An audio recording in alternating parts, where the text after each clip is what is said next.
I want to talk about anecdotes and women today, broadly. But before we get to the women bit, I want to just talk about anecdotes a bit. Because anecdotes get both a good rap and a bad rap.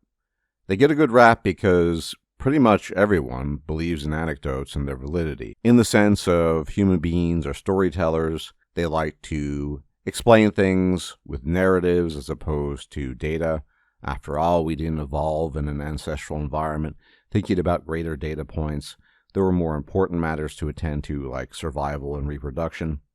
And if need be, we also like to confabulate and fill in the gaps if we don't understand something completely. Everyone has a narrative. I have a narrative. You have a narrative. Everyone has a narrative to explain things when we don't really understand all the details. Basically, because even if we were precisely of the type of mind that could only look at data, we still wouldn't be able to know everything. And so there's some basic necessity to have a narrative and to tell stories, and anecdotes fit into that paradigm pretty neatly. And so in some sense, they serve a basic utility function. They're just really useful. They can also, I would argue, have utility beyond this in the sense of they are useful in explaining greater mass phenomena if you have enough of these anecdotes, meaning you have huge sample sizes. So I would argue that the same applies to any data set. Sample sizes also apply to anecdotes. If you have only 1 or 2 or 3 or 4 or 5 or 6, 7, 8, 9, 10 anecdotes, that's not nearly enough. And even maybe thousands might not be enough, but certainly thousands of anecdotes represent a better type of example of what might have explanatory power with respect to human beings and things that you tend to observe. So there we have it. Anecdotes are pretty useful, and they're not perfect, far from it, because we're going to talk about the problems with them. But I think anecdotes are particularly lacking in use when we're talking about broad human trends. Now, the reason why I'm talking about all of this is that I recently had an encounter with some women who were ostensibly quite intelligent, but refused to believe certain points of data when it comes to mating and dating. They were incredulous, for example, that on average, we observe that women greatly, even vastly prefer men that are taller than they are. I can't really do the freedom units right now, but I think it's something like 10 to 20 centimeters taller on average. And likewise, conversely, men prefer women who are shorter than they are. Of course, this isn't rocket science, and you don't even need to read studies for this sort of thing. You can just observe it broadly. But they were incredulous on this. And the point of contention, among several points of contention, was that why would you look at studies when you can just ask women?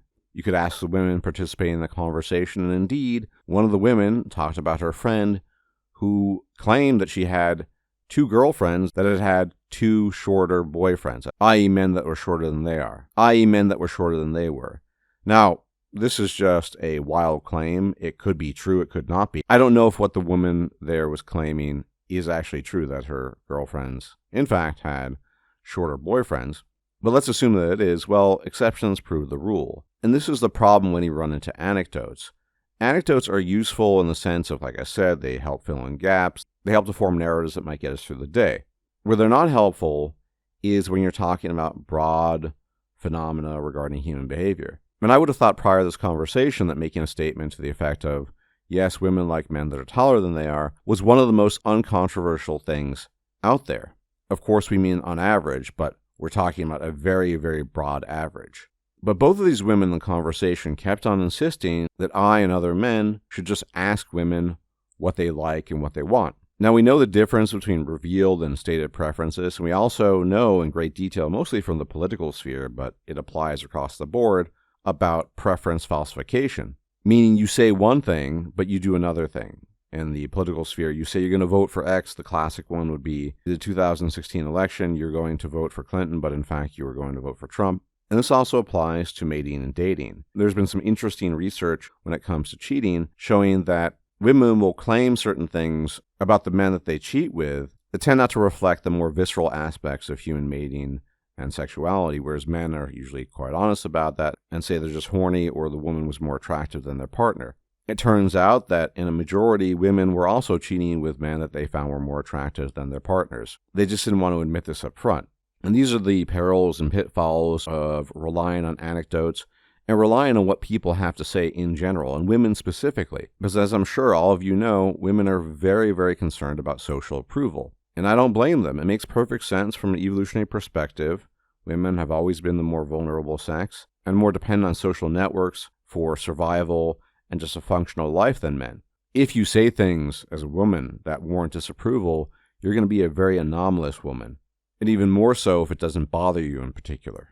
So the crux of the discussion, as it appeared to me in terms of my interpretation, was these individual women were not interested in discussion about the data or what's true. They wanted to make women appear less superficial than they are in perhaps reality, given certain facts. Now, men are superficial too. Both sexes are superficial, albeit in slightly different ways. There's a lot of overlap, and there's some differences as well. Human beings are just point-blank superficial. But one of the arguments, which was not an argument at all, that the older woman was bringing to the table was, you can't use science to understand these things. Women just fall in love with men and they just try to make it work. And I said, that may be true, and that in fact is probably true, but the question is, what type of men do they fall in love with? Do they fall in love with fat, unattractive, low-status losers on average who have no prospects in life and probably are not particularly ambitious and aren't going to do anything with their lives?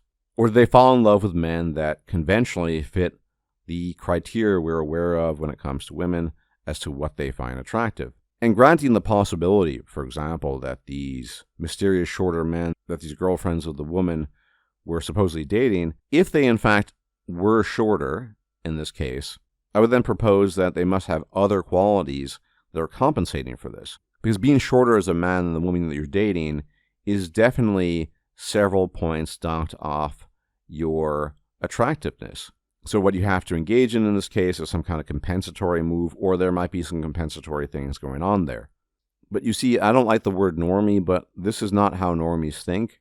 Normies don't think about the big picture. And we are all susceptible to this to varying degrees. Even I am, although over the years I've tried my best to wean myself off of this, and generally speaking, I think I'm somewhat successful at that. But what began as a conversation that a friend of mine wanted me to have with these women, precisely about what women find attractive. There was some name mentioned, a guy I didn't really recognize. It's not really important. But I volunteered to look at some studies with the women in question concerning height preferences and what have you. And the woman, again, repeated more or less the same thing. Said, why would I look at studies when I can just go out to my town or my city and just ask women randomly?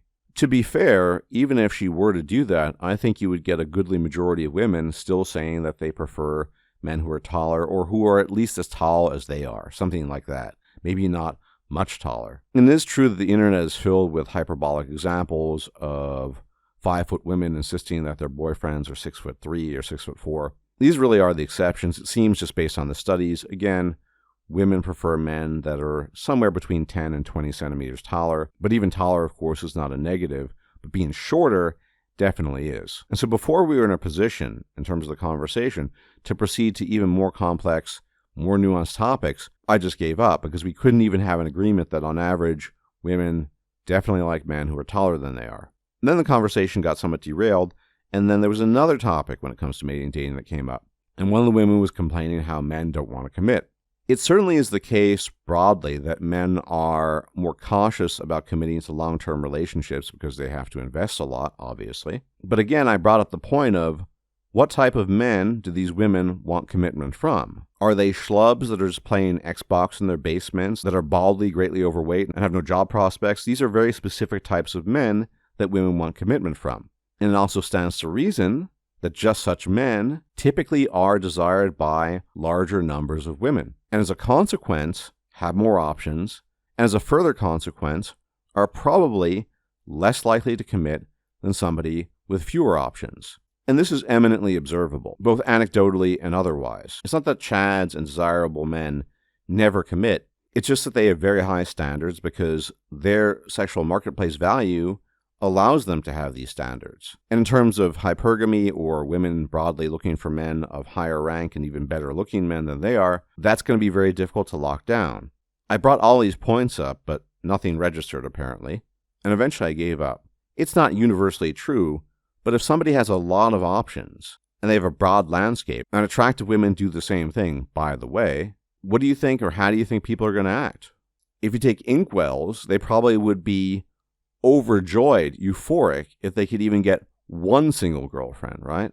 And the average guy is similar. The average guy who strikes out most of the time, if he can actually lock down a relationship, he's probably going to commit as much as he can. But of course, the devil is in the details. For example, having a relationship, in some sense, automatically boosts your status as a man because women are interested in social vetting. Another thing that these women did not acknowledge or recognize. And the result of all this, because I've been talking for a while, is something that I've concluded many times, but it really just drove it home for me.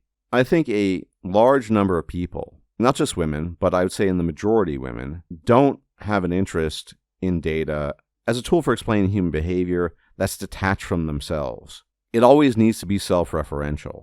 Remember that video I made about fiction and video games and how everything needs to be a self-insert? So when you talk about broad data points, such as, women usually prefer men who are taller, immediately it's negated because they then say, but I know a woman who dated a shorter man, or I would date a shorter man, even though that's a stated preference and not necessarily the revealed preference. This could be a type of virtue signaling, of course, because everything needs to be brought home back to the self, the individual. And this mode of behavior makes these types of conversations impossible. And although it's not quite as bad with men, I've also experienced similar difficulties with men. So it's not exclusive to women. This is definitely a human phenomenon broadly, but men do it less than women in my experience. Again, an anecdote, but one that I think holds water. There's a psychologist who does research, Corey Clark. So in conclusion, I would say, and this was in an internet context, certainly in public, be careful about navigating these types of conversations, because when you're really having a conversation about whether or not women like men that are taller than they are, and that's in dispute, that's in contention, then you really have to conclude that there isn't much wriggle room at the end of the day, because that's some pretty basic stuff right there. Anyway, as always, thank you for tuning in. Many special thanks to my patrons. You guys are the best. You guys are essential for the channel's survival. Much appreciated, as are my donors on PayPal. Thank you so much, guys. And if you can leave a like, comment, share, and subscribe, it'd be appreciated. Maybe it helps, maybe it doesn't. Regardless, I'm appreciative of it. And I'm so alive, I'll check you out next time. May the gods watch over you. Bye-bye for now. If you liked this video, please like, share, and subscribe. And if you enjoy my content, please consider making a donation or becoming a patron. Thanks for watching.